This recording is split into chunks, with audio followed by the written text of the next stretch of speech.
முட்டு கொடுக்கணும் அப்படிங்கிறதுக்காக எந்த எக்ஸ்ட்ரீமுக்குலாம் இவங்க போவாங்க அப்படிங்கிறதுக்கான உதாரணம் இது. உண்மையா நான் வந்து இதை நான் சொல்றேன். இவர் வந்து இந்த அவமானம் அப்துல் கலாம் ஐயாவுக்கா இவருக்கா? இல்ல, நான் முதல்ல இவர் அப்துல் கலாம் ஐயா கூட ஆலோசகரா இருந்தாருங்கிறதே ஃபேக்ட் செக் பண்ணணும்ன்றது தான் என்னோடதா இருக்கு. ஏன்னா இந்த மாதிரியான ஒரு கேவல பிறவிகள்லாம் வந்து ஐயா கூட இருந்திருக்கிறதுக்கான வாய்ப்பே கிடையாது. ஏன்னா அவர் வந்து ஒரு ஆகச்சிறந்த தேசியவாதி.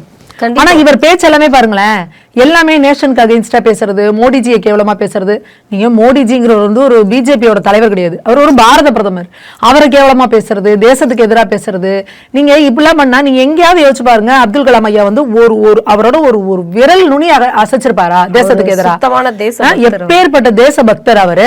என்னைக்காவது அவர் வந்து தன் மேல வந்து ஒரு மதச்சாயம் பூசுறதுக்கான ஒரு இதை கொடுத்திருக்கிறாரா? அவர் வந்து வீணை வாசிச்சிருந்திருக்கிறாரு, பகவத்கீதை படிச்சிருந்திருக்காரு. அதனால பல இஸ்லாமியர்கள் கூட நாங்க உங்களை இஸ்லாமியராகவே சேர்த்துக்க மாட்டோம்லாம் வந்து நிறைய பேர் சொன்னாங்க. அப்ப கூட அவர் சொன்னது, என்னோட தேசம்ங்கிறது வேற்றுமையில ஒற்றுமை இருக்கிறதா அப்படின்னு இருந்தவர்.